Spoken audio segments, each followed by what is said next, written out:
یہ مسئلہ سمجھایا کہ جب دین کا آزمائش آ جائے، دینداروں پہ آزمائش آ جائے، شریعت پہ عمل کرنا مشکل ہو جائے اور حالات ناسازگار ہو جائیں تو کیا کرنا ہے؟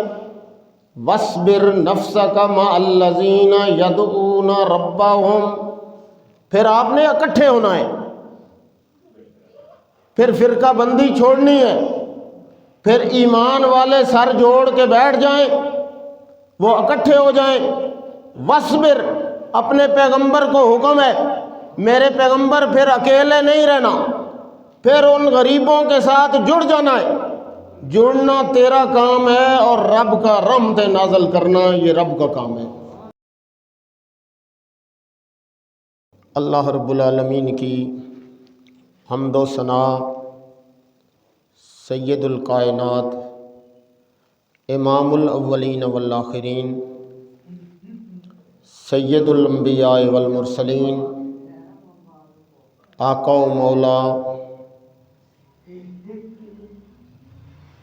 ہادی برحق، ساقی کوثر، شافع معشر، جناب محمد رسول اللہ صلی اللہ تعالیٰ علیہ وسلم کی ذات بابرکات پہ درود و سلام کے بعد یہ 26واں پارہ سورہ فتح کی آخری آیات اللہ کے پیارے محبوب صلی اللہ علیہ وسلم کے ارشادات عالیہ میں سے ایک ارشاد گرامی۔ اللہ رب العالمین سے دعا ہے کہ وہ خالق کائنات محض اپنے فضل و کرم سے حق سچ سچ کہنے کی، سمجھانے کی، اللہ سامعین کو سمجھنے کی اور پھر مجھے اور سننے والوں کو اللہ اسی کے مطابق اپنا عقیدہ اور عمل بنا کے زندگی گزارنے کی توفیق عطا فرمائے۔ قرآن مجید فرقان حمید کو اللہ نے انسانوں کی رشد و ہدایت کے لیے اور دونوں جہانوں کی کامرانی اور کامیابی کے لیے میرے اور آپ کے آقا جناب محمد رسول اللہ صلی اللہ تعالیٰ علیہ وسلم کے قلب اطہر پہ کم و بیش 23 سال کے اندر نازل فرمایا۔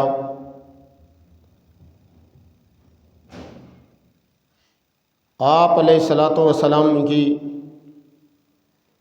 دعوت پہ جہاں انکار کرنے والوں نے انکار کیا، وہاں اللہ نے جن کے مقدر میں رشد و ہدایت رکھی تھی وہ خوش نصیب انسان، وہ اپنی مرضی سے آئے نہیں، اللہ نے چن کے اپنے پیارے پیغمبر صلی اللہ علیہ وسلم کی خدمت میں حاضر کیا، اور پھر انہوں نے اسلام لانے کے بعد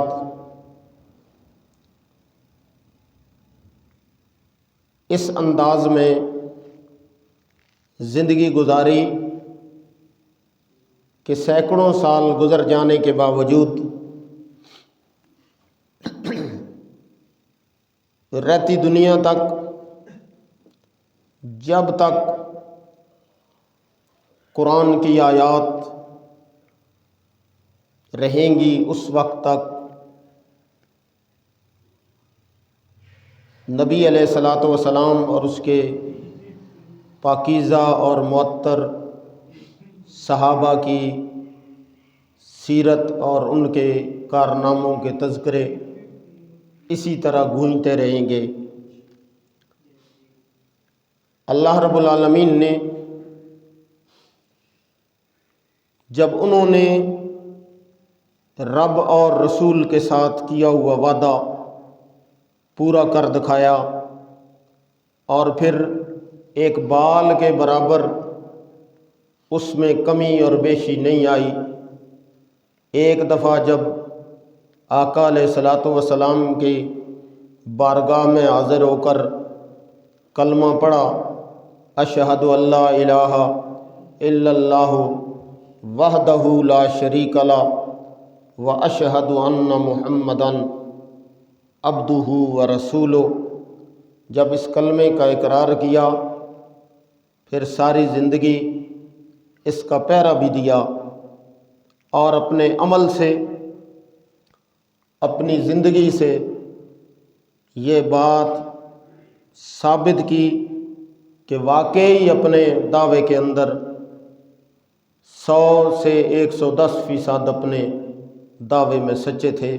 اور رب تعالیٰ فرماتے ہیں کہ ہم نے نتیجہ بغیر امتحان کے، دنیا میں کوئی نتیجہ نہیں نکلتا، امتحان کے بعد نتیجہ آتا ہے۔ اللہ فرماتے ہیں ہم نے بھی نبی کے یاروں کا امتحان لیا، اور دنیا کے امتحان دنیا والے لیتے ہیں، اور اس میں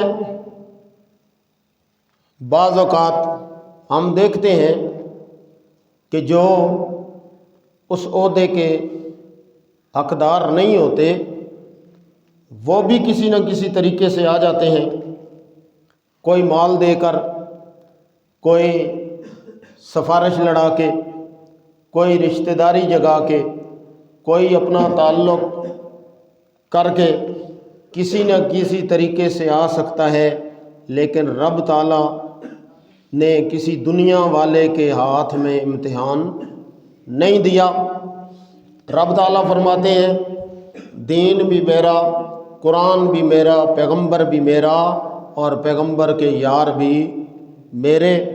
تو رب تعالیٰ فرماتے ہیں پھر ہم نے امتحان لیا، اور امتحان ٹھنڈے اور آرام دہ کمروں میں بیٹھ کے نہیں لیا، کبھی عرب کے تپتے ہوئے صحراؤں پہ بلال حبشی لٹایا گیا ہے، سینے پہ چٹان رکھی ہے، اور پھر کہتے ہیں محمد کا ساتھ چھوڑ دے، تو ایک ہی آواز آتی ہے لا ضیر انا الی ربنا لمنقلبون۔ زندگی جا سکتی ہے لیکن پیغمبر کا ساتھ چھوڑنے کے لیے تیار نہیں۔ اور رب تعالیٰ نے پھر بڑے فخریہ انداز میں ارشاد فرمایا من المؤمنین رجال صدقوا ما عاہدوا اللہ علیہ، جوانوں میں سے کائنات نے ایسے ایماندار بھی دیکھے ہیں، سادہ کو سچا کر دکھایا، جو وعدہ اللہ کے ساتھ کیا تھا، اللہ کے ساتھ وعدہ یہ تھا کہ لا الہ الا اللہ، کہ حاجت روا کوئی نہیں، مشکل کشا کوئی نہیں، کارساز اور دستگیر کوئی نہیں، بگڑیاں بنانے والا کوئی نہیں، کھوٹی قسمتیں کھری کرنے والا کوئی نہیں، اولاد کے خزانوں کا مالک کوئی نہیں، اس کی مرضی ہے چاہے دے اور چاہے دینے کے بعد واپس لے لے، اور اس کی مرضی ہے نہ دے، کوئی اسے پوچھنے والا نہیں۔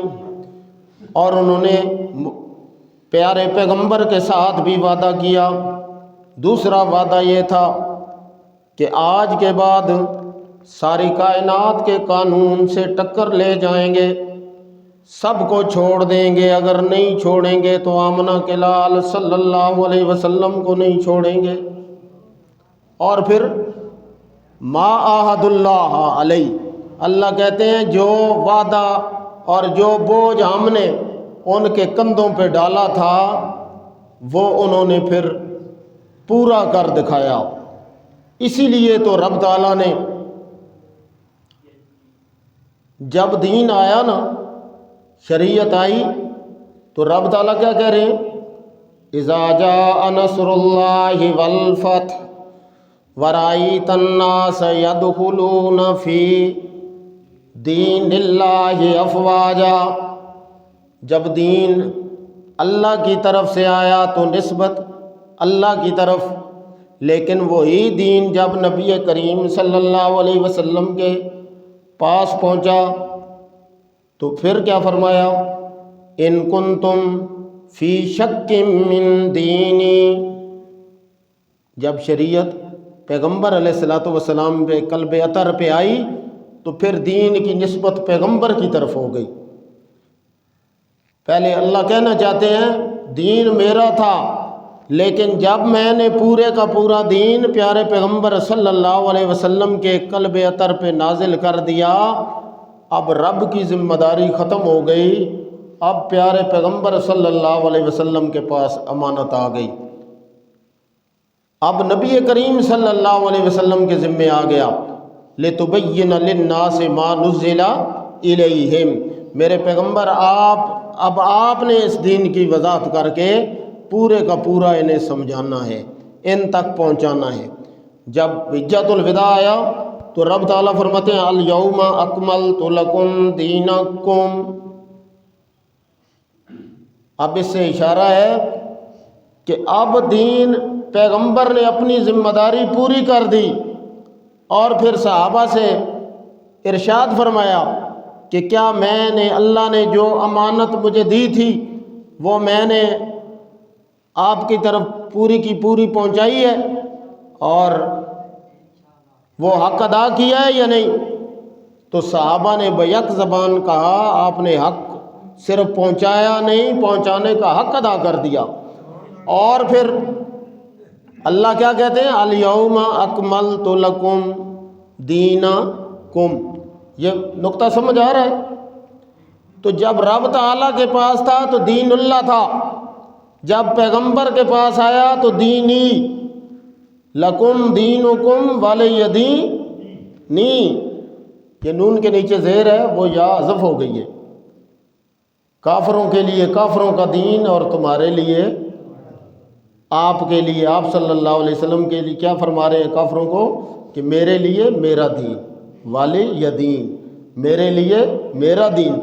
اور جب صحابہ کے پاس آیا، جب آخری وقت آیا تو وہ دین، کیوں کہ محنت سب سے زیادہ ان کی لگی ہے، جان مال، پیغمبر علیہ الصلوۃ والسلام تو نبی ہیں، آپ کی تو ذمہ داری تھی، لیکن جنہوں نے کلمہ پڑھا تو پھر انہوں نے اس کو ذمہ داری سمجھا تو رب تعالیٰ نے دین صحابہ کے حوالے کر دیا کہ اب میرا پیغمبر نے نہیں رہنا، اس دین نے ہمیشہ رہنا ہے۔ تو اب فَلْيُبَلِّغُ الشَّاهِدُ الْغَائِبُ، اب جو نہیں آ سکے ان تک دین پہنچانا آپ کی ذمہ داری ہے۔ اور پھر 10,000 صحابہ کی صرف قبریں ہیں مدینہ میں، باقی جدھر تھے ادھر نکل گئے، کوئی افریقہ کے صحراؤں میں، اور کوئی کہاں پہ، کوئی کہاں پہ، کوئی دمشق میں، اور کوئی قسطنطنیہ میں، اور کوئی روم میں، اور کوئی فارس میں، کسی کی قبر کہاں ہے، کسی کی کہاں ہے، کسی کی کہاں ہے۔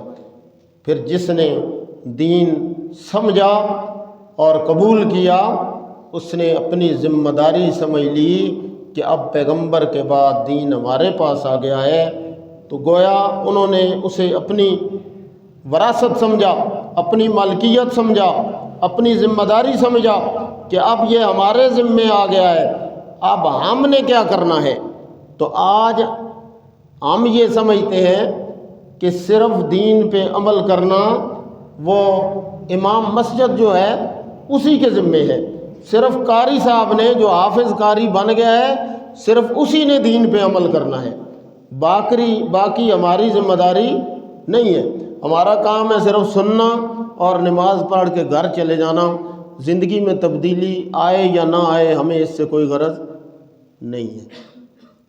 تو اسی لیے ہم کامیاب نہیں ہوئے، اسی لیے تبدیلی نہیں آئی کہ ہم نے اسے اپنی ضرورت اور اپنی ذمہ داری سمجھا نہیں آج تک، کہ یہ دین بیان کرنا بھی مولوی کی ذمہ داری ہے اور اس پہ عمل کرنا بھی مولوی کی ذمہ داری ہے۔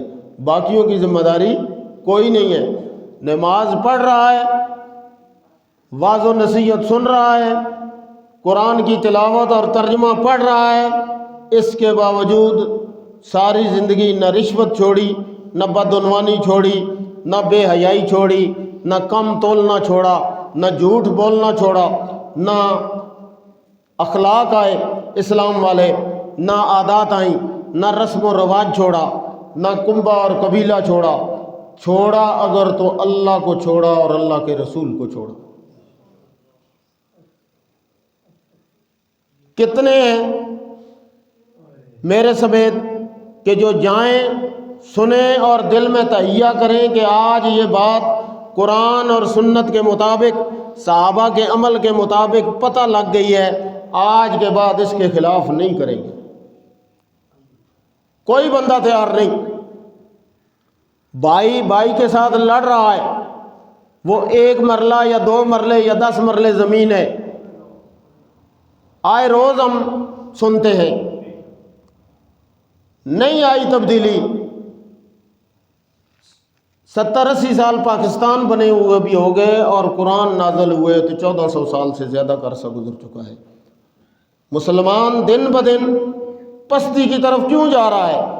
وہ کون تھے کہ جو حبشے کا غلام آتا ہے پیارے پیغمبر صلی اللہ علیہ وسلم کی خدمت اقدس میں، اور وہ کون سا گوہر تھا، وہ کون سا کمال تھا جو اس کے اندر آیا تو باقی مکے کے سردار حرم کے اندر کھڑے تھے اور وہ کعبہ کی چھت پہ اذان دے رہا تھا اور مؤذن رسول کہلایا، عربی نہیں اجمی ہے۔ بڑے بڑے عرب اور بڑے بڑی اچھی آوازوں والے موجود تھے، اصلی شکل و صورت والے، لیکن مؤذن رسول ہونے کا اگر شرف کسی کو ملا تو وہ حضرت بلال رضی اللہ تعالیٰ عنہ تھے۔ تو یہ کیوں ملا؟ یہ دین کی وجہ سے ملا۔ اللہ کے پیارے محبوب صلی اللہ علیہ وسلم نے فرمایا ان اللہ یرفع بہذا الکتاب اقواما ویضع بہ آخرین، کہ ہمارا یہ وعدہ ہے جو قرآن کے ساتھ لگ جائے ہم اس کو آسمانوں کی بلندیوں سے بھی اوپر لے جاتے ہیں، پھر وہ چلتا زمین پہ ہے، اس کے جوتوں کی آہٹ اور آواز ہم جنت میں سناتے ہیں۔ لیکن اگر شریعت کو چھوڑ دے، وَيَضَعُ بِهِ آخَرِينَ، وہ تخت پہ ہو، وہ بڑے سے بڑے عہدے پہ ہو، ہم اسے ذلیل اور رسوا کر کے چھوڑتے ہیں۔ کوئی ہے آج نام لینے والا ابو جہل کا، کوئی کمزور درجے کا مسلمان، سب سے گناہگار مسلمان گیا گزرا، وہ اپنی نسبت اور اپنا تعلق ابو جہل اور اس کے خاندان کے ساتھ جوڑے، اس کی نسل کے ساتھ جوڑے؟ کوئی ہے ایسا؟ کوئی کرے جرت؟ ہے تو وہ بھی قریشی نا، ہے تو وہ بھی ہاشمی، کوئی کرے نسبت؟ جسے پتہ بھی ہو وہ بھی نسبت نہیں کرتا۔ ابو لہب کے ساتھ، عتبہ اور عتیبہ کے ساتھ کرے کوئی نسبت؟ کیا ان کی نسل نہیں ہوگی؟ کوئی نہیں کرتا۔ کیوں نہیں کرتا؟ ذلت اور رسوائی ان کا مقدر بنی، اللہ اور اس کے رسول کے مقابلے میں آ گئے۔ جو اللہ اور اس کے رسول کے مقابلے میں آ جائے، نہ دنیا میں کامیاب ہو سکتا ہے نہ آخرت میں کامیاب ہو سکتا ہے۔ کامیابی اور کامرانی کا معیار صرف 2 ہی چیزیں ہیں، اللہ کا قرآن اور پیارے پیغمبر صلی اللہ علیہ وسلم کا سچا فرمان۔ وہ دنیا کے کسی کونے کے ساتھ تعلق رکھتا ہو، کسی خطے کے ساتھ ہو، کسی زبان اور کسی خاندان کے ساتھ تعلق رکھتا ہو، رب تعالیٰ فرماتے ہیں، اللہ کے پیارے محبوب صلی اللہ علیہ وسلم نے فرمایا، ان اللہ لا ينظر الى صورکم و اموالکم ولکن ينظر الى قلوبکم و اعمالکم۔ اللہ نہ شکل و صورت دیکھتا ہے، حسن و جمال دیکھتا ہے، نہ مال دیکھتا ہے۔ اللہ دیکھتے ہیں الی قلوبکم و اعمالکم، اس کے دل میں اسلام اور دین کتنا ہے، شریعت کتنی ہے اور اس پہ عمل کتنا۔ تو رب تعالیٰ نے ان آیات کے اندر بھی ان خوش نصیب ہستیوں کا تذکرہ کیا جنہوں نے ایک دفعہ کلمہ پڑھا، پیارے پیغمبر کے ساتھ تعلق پیدا کیا، پھر مرتے مر گئے لیکن وہ تعلق ٹوٹا نہیں۔ اللہ فرماتے ہیں ان کا تعلق ایسے ہی قائم رہا جس طرح قرآن کی آیات کے حروف آپس میں ملے ہوئے ہیں۔ جس طریقے سے اللہ فرماتے ہیں ہم نے ان کا تذکرہ کر رہے ہیں، اسی طرح وہ پیغمبر کے ساتھ ملے رہے اور قرآن کے ساتھ ملے رہے۔ اور اسی پیرے میں رب تعالیٰ فرماتے ہیں محمد الرسول اللہ والذین معہ اشداء علی الکفار رحماء بینہم، یہ ان کی اوصاف ہیں۔ ایمان والے کیسے ہوتے ہیں، پیغمبر کے غلام کیسے ہوتے ہیں، پیغمبر کے سچے تابعدار کیسے ہوتے ہیں، اور کون سے وہ خوش نصیب تھے، کیا خوبی ان کے اندر آئی کہ جس کی وجہ سے اللہ نے ان کے اوصاف کو قرآن کی آیات بنا کے اپنے پیغمبر پہ نازل کیا۔ اور پھر دیکھیں سورہ کہف میں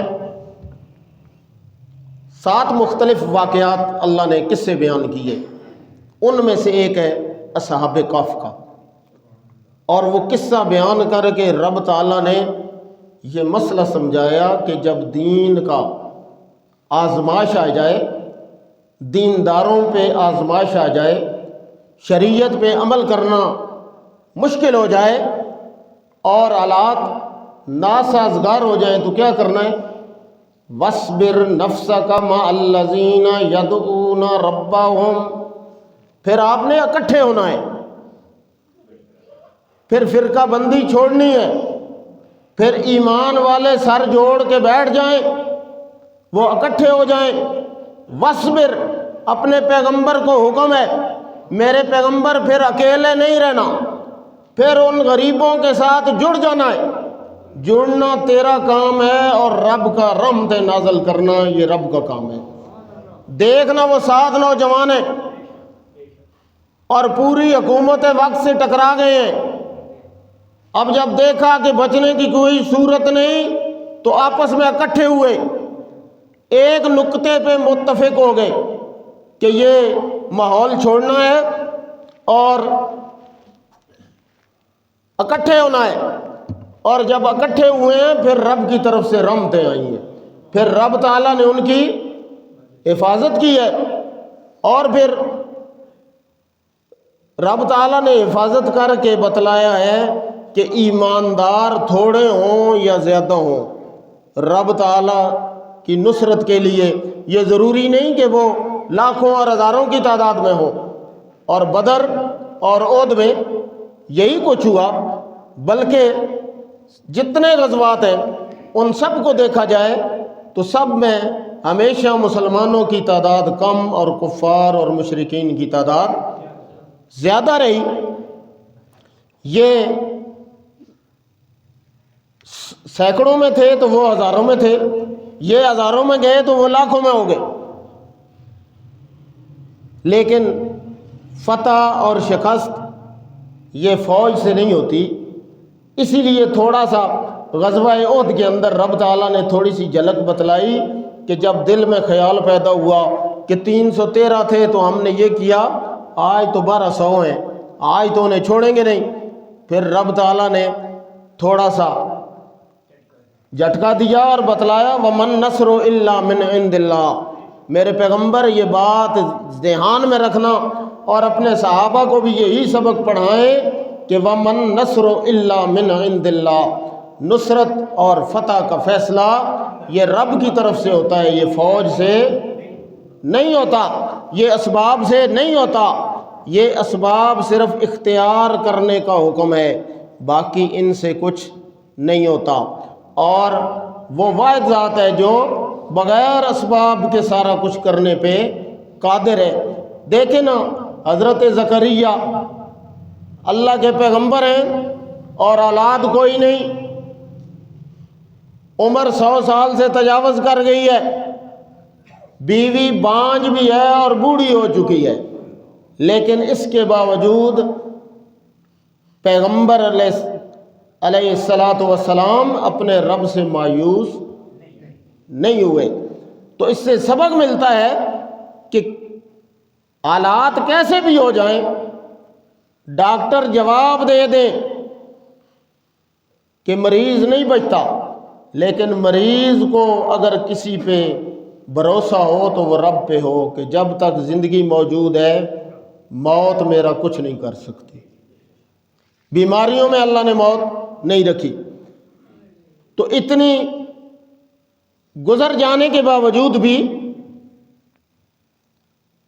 ذکر و رحمت ربک عبدہ زکریا، زکریا علیہ السلام اپنے رب کی رحمت سے نا امید نہیں ہوئے۔ اور سیدنا یعقوب علیہ السلام جب بیٹوں کو بھیج رہے ہیں تو کہہ رہے ہیں لا تیأسوا من روح اللہ، اللہ کی رحمت سے مایوس نہیں ہونا۔ فتحسسوا من یوسف واخیہ، یوسف کو بھی ڈھونڈنا اور اس کے بھائی کا تو پتہ ہی پتہ ہے، تو جاتے جاتے یوسف کو بھی دیکھتے جانا۔ تو اللہ کی رحمت سے نا امید نہیں ہوئے۔ رب کی رحمت سے نا امید کون ہوتا ہے؟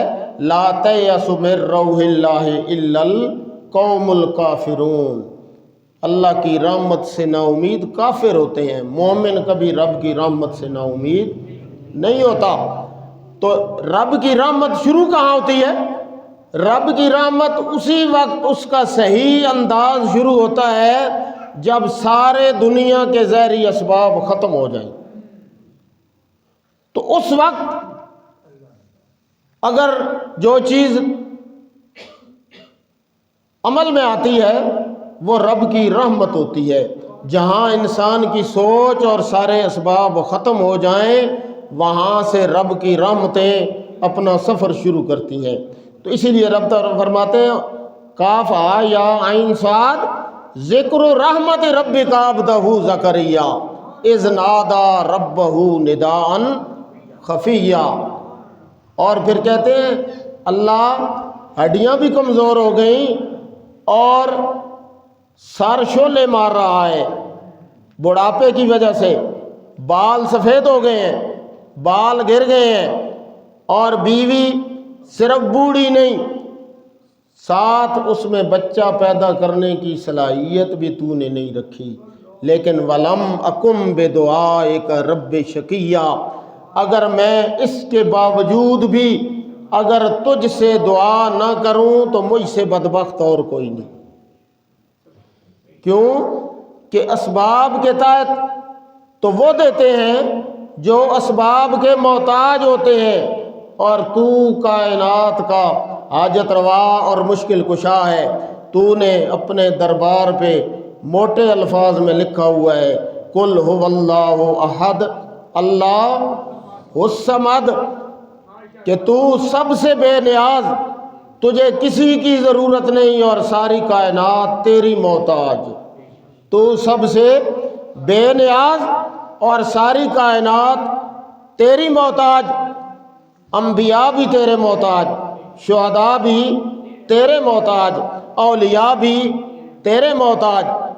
یا ایھا الناس انتم الفقراء الی اللہ واللہ ھو الغنی الحمید، کہ جسے کسی کی ضرورت نہ ہو وہ رب العالمین کی ذات، اور جن کو سب کی ضرورتیں ہوں، جن کو سب ضرورتیں اور جنہیں حاجتیں آ جائیں وہ کائنات میں کسی اور کے حاجت روا اور مشکل کشا نہیں ہوا کرتے۔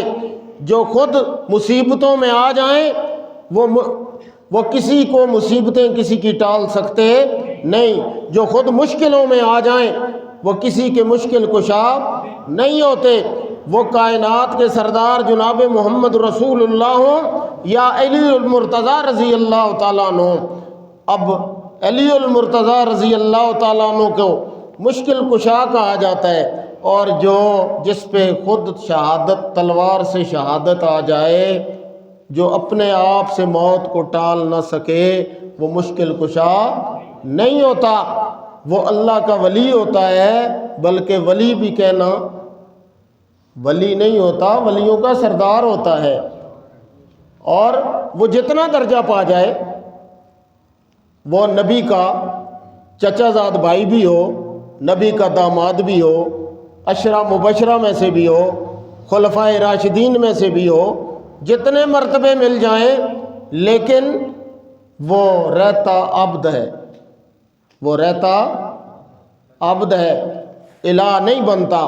وحدہ لا شریک، اکیلا اللہ ہے، حاجت روا اور مشکل کشا اکیلا اللہ ہے، ساری کائنات کا دستگیر اور پالنہار اکیلا اللہ ہے، بیڑیاں پار لگانے والا اکیلا اللہ ہے، اولاد کے فیصلے کرنے والا، کھوٹی قسمتیں کھری کرنے والا، عزت اور ذلت دینے والا، مشکلیں حل کرنے والا، اولاد کے خزانوں کا مالک، عزت اور ذلت کے خزانوں کا مالک، اقتدار کے خزانوں کا مالک۔ قل اللہم مالک الملک تؤتی الملک من تشاء وتنزع الملک ممن تشاء وتعز من تشاء وتذل من تشاء بیدک الخیر۔ ساری خیر اور بلائیوں کا مالک کون؟ اکیلا اللہ۔ اس کے علاوہ عزت کے خزانے بھی اسی کے پاس، وہ ایک لمحے میں چاہے تخت پہ بیٹھے ہوئے کو ذلیل اور رسوا کر کے تختہ دار پہ پہنچا دے، یہ اس کے پاس سارے اختیارات ہیں، اور اس کے علاوہ کائنات میں کسی کے پاس یہ اختیار کسی کو حاصل نہیں، وہ چھوٹا ہو یا بڑا۔ ساری کائنات کیا ہے؟ انتم الفقراء، سارے مانگنے والے، سارے فقیر۔ وہ بادشاہ ہوں پھر بھی فقیر ہیں، وہ دولت مند ہوں پھر بھی فقیر ہیں، وہ وزیر ہوں پھر بھی فقیر ہیں، وہ ساری کائنات کے بادشاہ بن جائیں، وہ میرے اور آپ کے آقا جناب محمد رسول اللہ بھی ہوں، وہ بھی کس سے مانگتے ہیں؟ اپنے رب سے مانگتے ہیں۔ تو جس سے محمد رسول اللہ جیسے مانگنے لگ جائیں، پھر اس سے بڑی ہستی صرف رب العالمین کی ذات ہے، اور وہی سارا کچھ کر سکتی ہے، اس کے علاوہ کرنے والا کوئی نہیں۔ تو اللہ نے اپنے پیارے محبوب صلی اللہ علیہ وسلم اور آپ کے صحابہ کا تذکرہ ان آیات کے اندر، والذین معہ، جو پیغمبر کے ساتھ دنیا میں بھی رہے اور مرنے کے بعد بھی پیغمبر کے پہلو میں سوئے ہوئے ہیں، یہ پیغمبر کے ساتھ ہیں، یہ قیامت کی صبح تک ساتھ رہیں گے۔ اور نبی پاک صلی اللہ علیہ وسلم نے ارشاد فرمایا، دنیا میں بندہ عبادت کر کے عبادت گزار بن سکتا ہے، پیسہ خرچ کر کے کوئی عہدہ لے سکتا ہے، عبادت کر کے نیک بن سکتا ہے، تسبیحات کر کے، نوافل پڑھ کے، لیکن عبادت کر کے میرے خیال میں صحابی بھی بن سکتا ہے؟ صحابی نہیں بن سکتا۔ نبی پاک صلی اللہ علیہ وسلم نے فرمایا، اختار اللہ لی واختار علی اصحابی، اللہ نے مجھے بھی چنا اور میرے صحابہ کو بھی میرے لیے چنا ہے۔ تو یہ آئے نہیں ہے، یہ خود آئے نہیں ہے، رب تعالیٰ انہیں لے کے آئے ہیں۔ اسی لیے تو پھر رب تعالیٰ فرماتے ہیں کہ جب یہ آپ کے محبوب ہوئے، اب یہ اتنے ہمارے محبوب ہو گئے ہیں کہ ہم آپ کو بھی ان کے خلاف بات کرنے کی اجازت نہیں دیتے۔ ما علیک من حسابہم من شیء وما من حسابک علیہم من شیئن، اے میرے پیغمبر یہ جو مرضی کریں ان سے حساب لینے والا بھی میں اور آپ سے حساب لینے والا بھی میں۔ تو دنیا میں کسی کو اختیار نہیں کہ وہ ان کی غلطیاں نکالتا پھرے اور کہے کہ یہ میرا فیصلہ ہے۔ میرا اور تیرا فیصلہ نہیں چلتا، وہ رب العالمین کا فیصلہ قرآن کی آیات میں ہو چکا، اور جن کے ایمان کی گواہی اللہ کا قرآن دے دے انہیں کسی کے تصدیق کی ضرورت باقی نہیں رہتی۔ میں اور آپ اپنے ایمان کی خیر منائیں، ورنہ اسی آیت کے آخر میں اللہ نے فتویٰ بھی لگایا جن کے دل میں صحابہ کا بغض ہو، صحابہ کے خلاف عداوت موجود ہو، رب تعالیٰ فرماتے ہیں لیغیظ بہم الکفار۔ ہم نے یہ سارا منظر سجائے ہی اس لیے ہے، پیغمبر کے پہلو میں سارے بٹھائے اسی لیے ہیں تاکہ پتہ چل سکے ایماندار کون ہے اور کافر کون ہے، پیغمبر کا سچا تابع دار کون ہے اور پیغمبر کا انکار کرنے والا کون ہے۔ تو ایمان کا جو معیار ہے، جو ایمان کی پہچان ہے، وہ نبی کے صحابہ ہیں۔ اللہ نے جو ان کی معیت کو تسلیم نہیں کرتا، رب تعالیٰ فرماتے ہیں ہم ان کا ایمان تسلیم نہیں کرتے۔ باقی رہ گئی ان کی باتیں، رب تعالیٰ فرماتے ہیں آخری آیات کے اندر رب تعالیٰ نے وعدہ کر دیا وعد اللہ الذین آمنوا، یہ نبی کے جو ماننے والے سچے تابعدار ہیں نا، جو نبی پہ ایمان لے آئے، وعاملوا الصالحات، اور پھر نبی کی شریعت پہ چلتے رہے، اللہ کا وعدہ ہے، کسی سیاسی کا وعدہ نہیں ہے۔ کس چیز کا وعدہ اللہ؟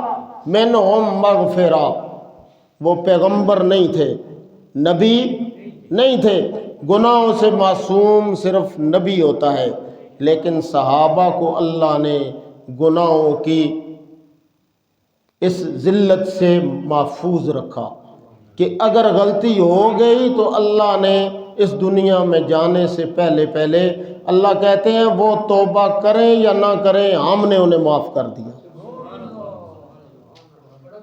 منہم مغفرہ، اللہ کہتے ہیں ان کی زندگی میں ہم نے ان کی مغفرت کر دی۔ اللہ پھر ملے گا اور کیا ملے گا؟ وَأَجْرًا عَظِيمًا،